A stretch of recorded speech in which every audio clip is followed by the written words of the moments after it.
I knew this would be a very popular panel for good reason. We are so excited to welcome the cast of NCIS. Ladies and gentlemen, please give a warm, rowdy Birmingham welcome to Michael Weatherly and Cote and Pablo!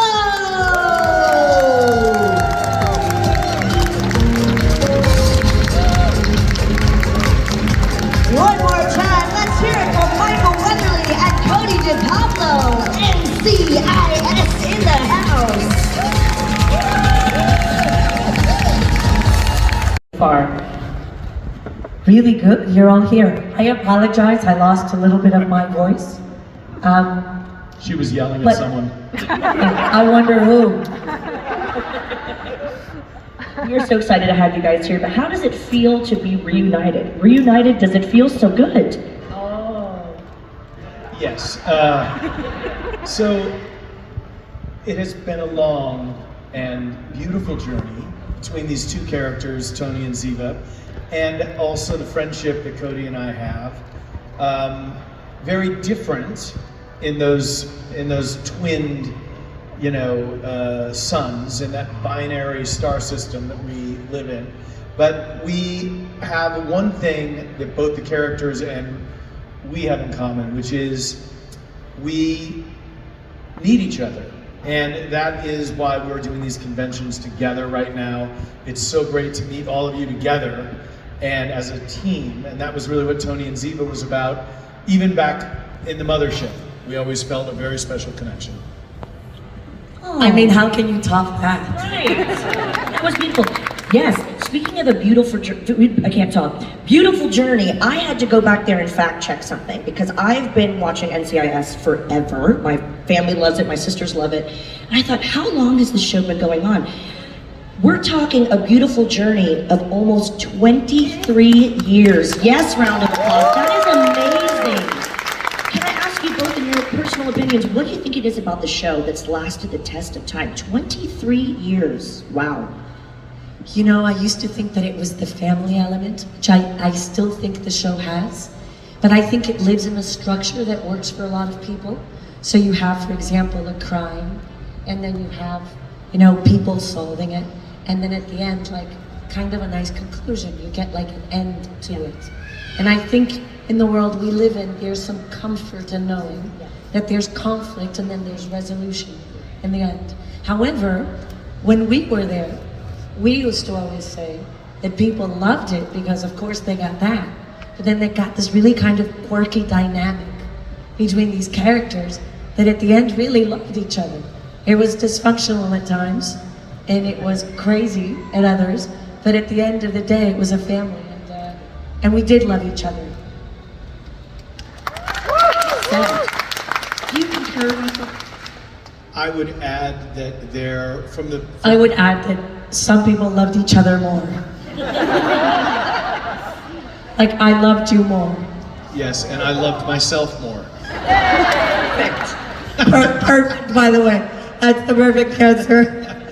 But I was going to say that having done a little bit of television over the last 36 years, and movies and fun things, there is really one standout thing about the original NCIS that has never been replicated in any experience I've ever had.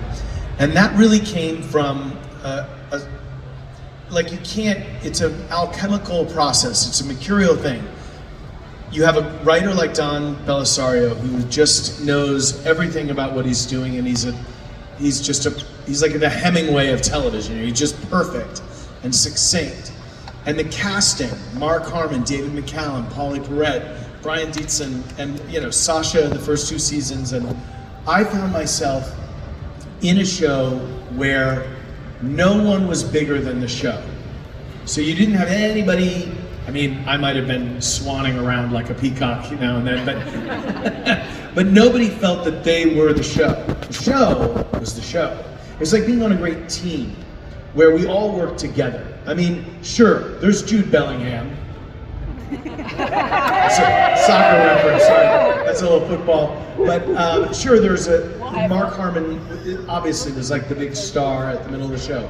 He never cut line for lunch. He never took, like, I'm special and this scene's about me and everyone's gonna. It was always about what makes the show work. Now, that doesn't mean you can't be a selfish actor, because actors need to protect their space, and we did so fiercely. Cody protected Ziva David, I protected Tony DiNozzo, Mark with Gibbs, and David with Ducky, and Paulie with Abby. And when you have that level of commitment and love and true, almost conspiratorial communion, then we start to have fun. Then we start to play around with the structure. We start to go outside of the box and do things that aren't in the script. Looks and feelings and surprises. And that's when you start jamming as a band, as a football team, or as a cast in a movie or a TV show. And that is what made MASH special, I think. If you remember that show all those years ago, I think MASH and NCIS have a lot in common, because MASH is not a show about the Korean War. It's about these people trying to survive. Yeah, Well that's said. my point. Well, that's it. And that's it. That's all the time we have for. Thanks and good night. No, And he it talks takes- too much. No, we'd love to hear it. Love the backstage stories. Seeing as we're on these Oprah couches, I think we should ask a personal question. So we would love to hear your meet cute story. I would love to know if you could have a memory of when you first met each other and what your first impressions were of each other initially. They were not good. No, it's not. You know, the funny thing is, I met Michael at the infamous audition, right? And I'm coming in from New York, from an actual, I was doing a play. And so the words were sacred to me. Words were sacred. And Michael is of another school, where he was finding the character through improvisation, which is what makes him brilliant, right? But I didn't know that about Michael, and I didn't know that about the show. So I go in and I do my audition, and here's Michael doing his Michael thing. But I, of course, don't know Michael. And all I'm getting is, this guy's sabotaging my audition. What the hell? And I just turned on him, and I was like, this beep, beep, beep. And then what ended up happening is that that very thing was the characters meeting. And it was that fire that they saw in the room that, you know, and Michael brought his version, right? And I brought mine. And they met. And they did not live in the same universe at all. And somehow it worked. Absolutely. Chemistry's chemistry, for sure. I mean, that's like a neat, not so cute, but we love it anyway. Well, I have to ask you, NCIS, for me and for probably a lot of people in the audience, is truly a comfort show. What is your go-to comfort show or film? They're very different from each other. Well, I love Cary Grant movies, Alfred Hitchcock movies. I love, obviously, Peter O'Toole films. So everything from My Favorite Year to Lawrence of Arabia to Beckett to The Ruling Class to, you know, what you pick it and I'll watch it with Peter O'Toole. And I also love Jack Nicholson, so Five Easy Pieces and The Passenger, which is an Antonioni movie from the mid-'70s, and, you know, not just the sort of greatest hits, you can't handle the truth, but also, you know, there's really enjoying, like with Cary Grant, something like Penny Serenade, which is a very straight performance from him. And I always loved Steve Martin movies, and, you know, Pennies from Heaven and Dead Men Don't Wear Plaid, and just sort of the stranger parts of people's careers have always appealed to me. And that is where I get my comfort, is kind of watching that. Or Graham Hancock looking at ancient civilizations. I will all day long go into some ancient idea about that there were aliens here before. Ancient aliens is happening on my TV all the time. So there's some comfort there. See, Hale said that in another panel. She loves Ancient Aliens. Any Ancient Aliens fans in the crowd? Some of that stuff is very fascinating. What about you, Cody? What's your comfort show or film? You know, I have to say, back in the day, and I'm going to age myself, it used to be House Hunters International. And then I became a huge fan during the pandemic of any Anthony Bourdain show. So I guess the through line is travel and cooking. So Veronica, I think you gave me were you the one that gave me the cooking book? Thank you so much. I was actually browsing through it during lunch. And you know, those are big passions for me. And then my other big passion, which has nothing to do with TV, is my family. And I travel all over the world to meet them. And even if it's just for a couple of hours, I need them. That's if anyone's into astrology, I've got a packed fourth house. Love it or list it? Love it. Love that. Now, I could keep fangirling up here, but we are by the fans, for the fans here at Monopoly. So, it is your chance to approach the microphone with a question. Please don't be shy. We are going to ask that everyone just ask one question each, just for time's sake. And feel free to introduce yourself. There we go. Hi there. We've met you a couple of times yesterday. We daughter, as you probably already know, is pregnant with Talia Ziva, yours, due the day after your birthday, Cote. Have you got any motherhood advice for her? Because she's also got a 3-year-old son called with her as well. Oh God. It's, you know, you don't get it perfect. You just gotta keep showing up. And love them, but give them structure. They thrive on structure, you know? I think that's the probably most honest, short version of what I've found worked for me. Love unconditionally, but give them the structure. They crave it. Brilliant. Thank you so much. Thank you to both of you for coming to England. I know it's such a trip for everybody who finds it. Thank you for having us, guys. Thank you. We're honored you would come here. Hi there. Hi.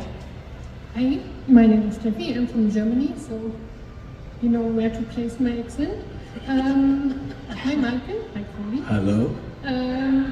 You've played Tony and Ziva as young agents, and they're in their 20s and 30s. And now, as parents in a more mature period of life. And I want to know, what is the biggest thing Tony has learned from Ziva over the decades, and vice versa? Well, I'll start with my the education of Tony Donoso, or would that be the miseducation of Lauren Hill? That sounds like Lauren Hill. That's what I was just thinking myself. So I think it just comes down to you are so loved, and that is a beautiful thing. And thank you for that. Feeling the love. I can say this. Michael and I have known each other for a long time. It's one of the very rare relationships in my life where I can walk into a room and I can say something or I can say nothing. And I'm still contained in a space where I feel safe. And that in itself is a great big gift. Thank you. Dankeschön, and round of applause all the way from Germany. How fantastic. Thank you for being with us. Can we grab someone to help with the microphone? Thank you, appreciate that. Thank you. Thanks.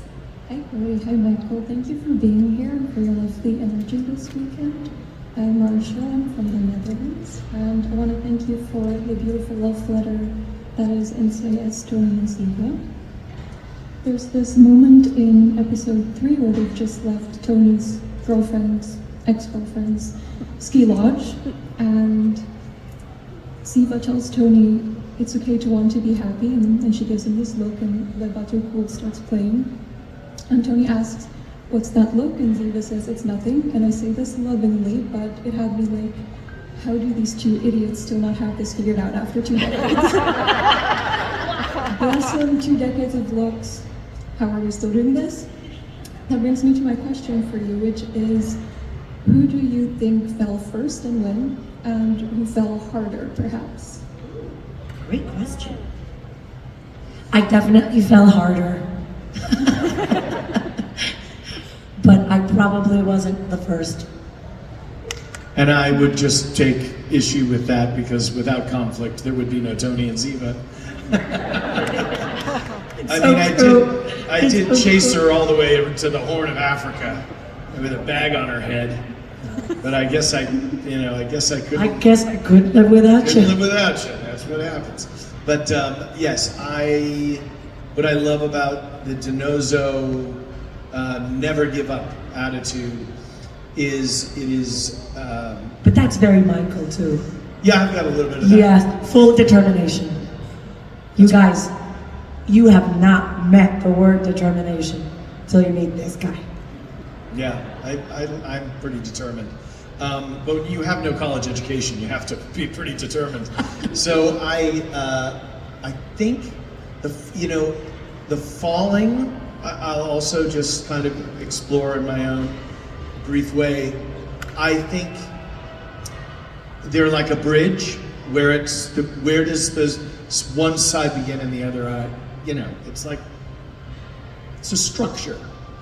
So who fell first, chicken or the egg? I don't know. Oh, cryptic. Love it. That's we got to go for a season 2 of the Tony and Ziva somewhere. Keep it cryptic. Season 2. What a quote. Keep it cryptic. Thank you so much. All the way from the Netherlands. Wonderful. Thank you for joining us. Thank you for coming. Thank you. Travel safe. I mean, up the aisle. Hi there. Hi, I'm Donna. I was just wondering, oh God. I'm excited for DiNozzo's return. I've got a feeling what might happen, but what would you like your storyline to be when you return? But I'd love to Ziva to return as well. Well, Trust me, he's thought about it. Yes. So I fly on Monday and I start on Tuesday. So it's imminent in my world. And I have been sworn to absolute secrecy by the people that pay me. That's not me, by the way. Yeah. So I don't know any of this. So it's going to be very interesting to see what is revealed and unfurled. But I can tell you this: there is a definite connection between the show that we made and the canon that created within. There's not gonna be retconning of like, oh, Tony and Ziva never happened in Budapest. God, I wish I could tell you one great thing. So it's not going to be a dream sequence. No, it's okay. it's not like waking up in the shower and going, what happened? Who shot JR? So that's an old reference. Sorry, you weren't even born yet. So I just know that it's going to be an exciting return, and sort of back to what Cody was saying, the formula of the original show with the crime and the investigation and the red herring at the turn of the hour and everyone chasing around and all the interpersonal play, and I have really enjoyed watching what the show's done over the last 10 years since I left, but it's a different show now, so I'm very much about respecting the show that I'm coming into, and being aware that they've built an extraordinarily successful 10-year run. But that doesn't mean that what we did isn't going to be able to live alongside and inside that show. And if I say any more, I'm going to start saying specific things, so I'm going to be quiet. Let's just say we're excited, aren't we, Birmingham? Very cool. Yes. Honestly, thank you so much for both of you coming. Honestly, a dream come true. Thank you so much. Thank you for coming. Thank you, Donna. Hi, Veronica again. I'm the one with the cookbook. I'm from Austria. My accent does not give it away, I know. I have a question specifically for Cody, and it's about a disagreement that I have with a friend about the show. It's very easy to answer, trust me. It's about the flashback scenes, and if you were wearing a wig. Oh. Because my friend insists you weren't, and I'm sure you were, because the hair was just too long to be around. You are very insightful. Yeah, it was, wait a minute, not a wig, but pieces of hair that were put on my head with my hair. So they were extensions. Like a merkin? So, Let her finish. so in essence, you're both right. All right, thank you. You just settled that argument so beautifully. They were both right. Thank you, Veronica. I've never heard the word Veronica, merkin I'm on so this. sorry, I wish I could say you were right. Everybody wins. Also, it's a Comic-Con exclusive. I've never heard the word merkin on a panel before, so thank you for making my day.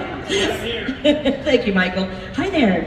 Hi there, I'm Janet, and I just wondered, apart from working with Michael Ziva, who was the other person that you thought had the most chemistry between yourself and somebody else? Definitely Gibbs. And I always say the character of Ziva, I don't think could have survived as long in that world had there not been a father-daughter relationship, because her own relationship with her father was so fraught that obviously she had to, if you're into psychology, she had to find a daddy somewhere, you know, and there was Mark, who portrayed Gibbs beautifully. And they found this really wonderful, complex dynamic.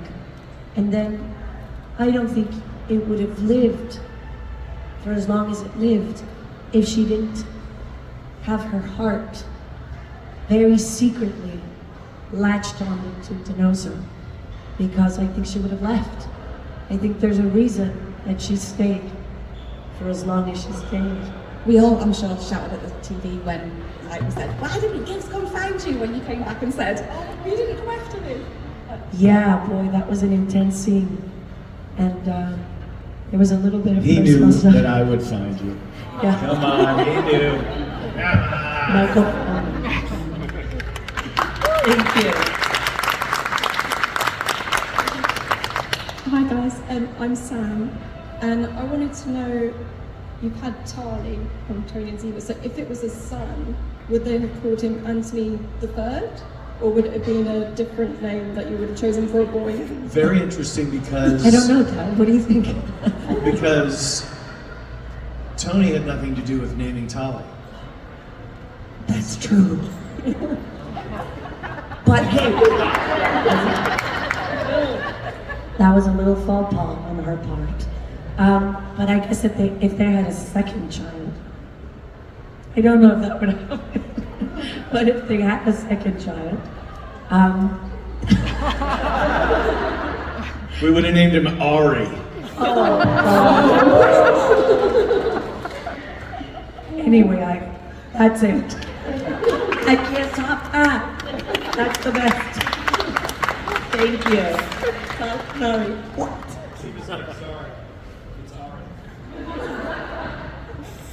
Hi, Cote and Michael. Hi. Thanks for being here. I'm Ariella from Australia. So Ari for short, actually, so that's pretty funny. The universe has spoken. The universe is fun. The timing's dependent. That's the name of the child. Yeah, there we go.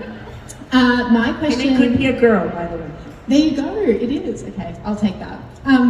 So my question is about one of my favorite episodes, Truth or Consequences. So we saw some of Ziva's recovery from Somalia on screen, but I feel like a lot of that happened off screen as well. And in my mind, Tony was pivotal in Ziva's recovery. So Cody, how do you feel as though Ziva would have lent on Tony during that time? And Michael, how do you think Tony would have supported Ziva through that recovery that we may not have seen on screen? Okay, this is a funny bit, and I'm not sure if you guys know about it, but I remember shooting that episode and going up to the executive producers and saying, hey guys, you know, she's been kidnapped and she probably went through some heavy duty stuff. and the executive producer said, "Oh no, they treated her very well." What? And I remember thinking like, they have no idea. So I always played that she went through hell. Yeah. So to answer your question, I think we didn't see it, of course, right? But you're absolutely right. She would have leaned on it. Maybe more. Maybe a kissy. Oh, I need comforting. I would say too that the reality in these kinds of shows, You know, they don't want to go into the darkness. right? I You know, they never wanted to, especially in the mothership. They really did not want to lean into a lot of the darkness. and that goes back to what I was saying about how our job was to protect the sort of integrity of the truth of the darkness, of these shadows inside the show. So I think that It played in silence a lot. right, And you and I were looks. really Right. good at that. We'd say, so this is what's written, but what is the scene about? And so we really made it about the subtext, you know? And at the end of the day, if you're to watch the show without any, you know, voices, you'll actually track a lot of the emotion that we are playing, you know? Right. Yeah, but there are, and this goes to the idea that there's green tape up on this stage. I don't know if you can see it, but on a lot of sets and a lot of 90-something% of everything that you consume, a lot of it is very technical, and so you make a great point, because when you turn off the sound, you can kind of smell the fish. You know, you're like, this looks like these people are not believing what they're saying or communicating. And the thing that we're communicating is, you know, sticks and stones can break my bones.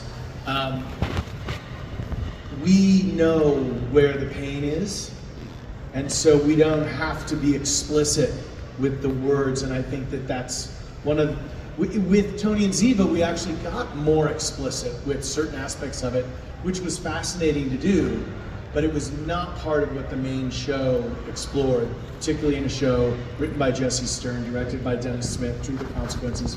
A great episode. A great show. But definitely, if you peel back a layer and another layer, you're going to find somebody who was terribly abused, and that recovery, continues. You don't get over that. But the great thing that Jesse did, which is he injected Denoza with truth serum. So even though Denoza was trying really hard to lie, he couldn't, and it was so beautifully portrayed by Michael.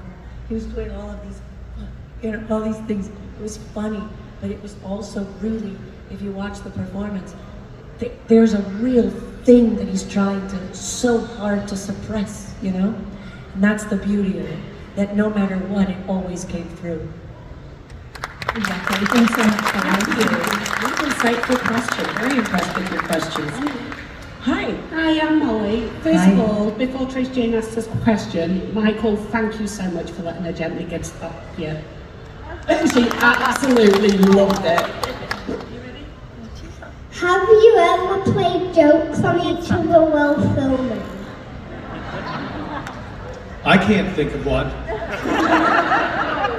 All the time. Yes. I'm like the butt of the joke. Well, you're more like one cheek. There were many jokes, and one of the great things about our relationship is we can make each other laugh. And even in a very long day, or if we're on a boat on the Danube and it's hot and silly and somebody's in a wedding dress that won't come off. But the crazy thing is like, okay, I'm going to tell him something that's really funny. Okay, just remember how old she is. No. Don't worry. We were doing PR last year, and Michael and I had like a press junket where we had to talk to journalists from all over the United States and other countries. And it was like 5 minutes with each station, you know? Okay, now you're on with Cincinnati, now you're on with blah, blah, blah. And at one point, Michael looked at me, and he just went. He just started laughing. And I have no idea why he was laughing, but I started laughing. And the journalist could never get a word out of us. So they moved on to the next journalist. We never answered a question. We sat there for 5 minutes. We could not stop. And it was awful. And I remember he got up and we looked at each other and we then asked each other, like, what was so funny? I realized that we were laughing at totally different things. We weren't even laughing at the same thing, but we were in the same wavelength. So it was great. And it had been years since I had been on a set and laughed like that. And so that really, to answer your question, one of the funniest people in the world, and I'm including Jim Carrey, is right here. I don't know who. You're welcome. You're a sweetheart. Gosh, that poor journalist. Poor journalist. I know, poor journalists. Yeah. We actually had him right over here. Ladies and gentlemen, making that, just kidding. Her heart just dropped. Hi there. Hi, hello. I'm sorry because English is not my mother tongue, so I'm trying to be as clear as I can. Hi, Cote, and hi, Michael. I'm very glad to be here. And I had a question that actually was requested before, but I'm going to ask you, Michael, especially you, since you're going back to NCIS. I was a big fan of Jesse Stan writing, and especially for Tony and Ziva, because I think there was so much that he said, but he didn't, even more that he didn't say. So I think it's been an incredible journey that I actually watched on DVDs, all in all together. In sequence, yeah. Yeah, so I could understand the depth of the relationship that Tony and Ziva had.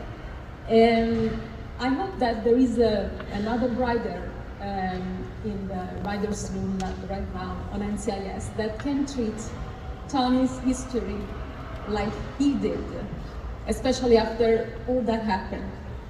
And I hope that there is, and I'm asking you, is there someone that you trust with Tony and Ziva? Because Tony inside has a part of Tony and Ziva right now. And how would you protect all that has happened? It's such a great question. I totally see what you're saying. And there are many writers on the show that were actually there when Cody and I were there. And so there is Chris and Scott and Steve, and there are many new writers on the show who grew up with the show. So they have this fascination with maybe protecting something that they didn't initially write, but it was the impetus for NCIS LA, NCIS New Orleans, NCIS, where else did we go? Hawaii, NCIS Sydney, NCIS Origins, NCIS Tony and Ziva. I mean, is there a Miami in the future? There's a New York. There's a New York. So it's like, none of that happens without the stuff that you're addressing, protecting those strong, true character traits. And I will only tell you that I will be there, a guardian at the gate, a gargoyle, standing guard to make sure that that this is protected for all of you, but mostly just because she'd kick my ass if I didn't. Thank you so much. Great question. He's in safe hands, don't you worry. Thank you so much. Gracias. Hi there. Hello, I'm Liz, and this is Benjamin, and he wants to ask you a question. Have you ever scared each other when you were making it? Like genuinely scared each other. Oh yeah. Whilst filming. Oh yeah. I can say that for sure. Yes. Yeah. And not in maybe the ways you would think, but to keep it real brief, there's a danger in the truth, and that's what we do, is tell each other the truth. And it's not always what you want to hear, is it, when it's your bedtime? Yeah, truth can be scary sometimes. But thank God we've built this friendship on truth. Thank you, Benjamin. Great question. I've been told we have time for 2 more questions, but the good news is they're going to be with us here for the rest of the day. So if you don't get your question answered for this one, they're going to be at their table. So make sure you go say hi. And I'll be going to the bathroom around 3:30. Perfect. So. Thanks for the heads up. Hey there. I don't know how to put this back.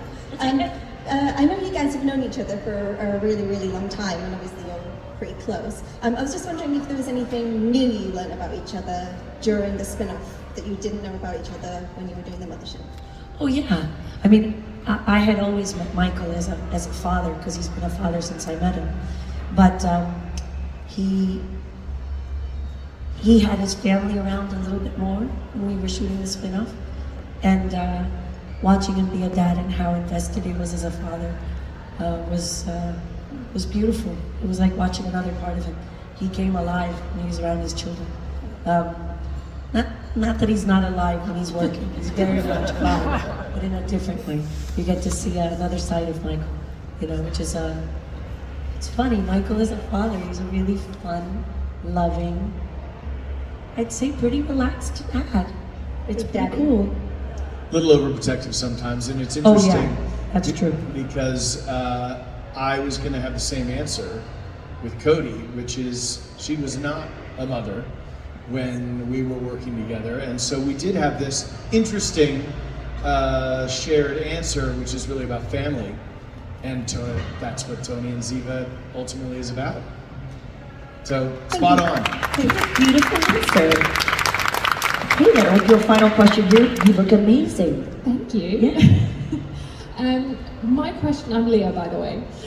My question is, obviously, sometimes your characters find themselves in really quite random situations, whether it be digging through rubbish or long shoot days. Were there any scenes or episodes where you kind of looked at each other and went, this is our day job, this is so random, so obscure? Were there any memories in particular scenes that you can think of like that? I'm sure we had probably many, but they were like snippets, like tiny moments where we would look at each other and go, this is absurd. You know what I mean? Because you'd have a person who was posing as a dead body, and then you'd have somebody that would come over and put plastic on them, and then put light reflectors so that we could say our lines and we could look as, they were lighting us through a dead body. And so where do we look? So we'd look at each other and go did they even ask that actor who is dead if it's okay to cover him and use him as some sort of light reflector, So we had those moments all the time, and there were these absurd moments. And so we'd laugh, or we'd just thank God that it never got so normal that we were like, oh yeah, put a plastic over We'll take for granted the dead guy covered in plastic. When you do love scenes, which we did not do a huge number of on the mothership, but in Tony and Ziva we had some love scenes, and a technical piece of a tool used during the love scenes are called chicken cutlets or pasties, or I don't know what you would say, but they're boobs. They're little. They cover the lady a little, so that when you're in bed together and both people not wearing shirts, the lady is covered. Well, we were doing a scene and we separated, and they had become connected to me. And so I stood up, and the camera operators, everyone went, because it looked like And the worst part is that I didn't notice, so we're trying to keep going, and Michael is laughing hysterically, and I'm thinking, dude, get it together. We're gonna be kissing all day if you don't get it together. Look at the size of my areola, is what I was saying. And I was so focused on the scene, and Michael's like, and I was like, just kiss me. I forgot what the question was, but I just started thinking about that scene. I think that's a good enough answer. Thank you. Great question. What a fantastic story to leave the panel on. Chicken cutlets. So you guys, we're going to be back at their table. Please go show your appreciation, grab an autograph, grab a selfie. Any final words for your amazing UK fans that are just so honored that you would come visit us here? You guys, this is our first huge convention. So we did a rather small one in Jersey, which was awesome because we got to meet some of our American fans. But this is the first big one. It happens to be here. And thank you so much for your warmth, for showing up, and for showing us your love. Yes, and I know that Prince Harry was sneaking in because he's a big NCIS fan yesterday, but then he had to meet Charles, so I understand that the king there was some conflict there. I get it, you know. And then I also know that that England did want to be here, but unfortunately Jude needed to score 2 goals to help them win last night. Sorry, I'm just saying it was a big game. Very forgiving, very forgiving. What a magnanimous gentleman. You guys were amazing. Thank you for the memories you made on Thank the you guys show. for coming. Thank you. Every one of you for coming out. Yes. For NCIS, Cote and Michael. And do not forget to go say hello at the celebrity area. Get an autograph, get a photo. Cote and Pablo and Michael Wellerly. Let's hear it one more time for thank you, Michael. Merkin, I can't stop thinking about it now. Merkins and chicken cutlets. That took a funny turn.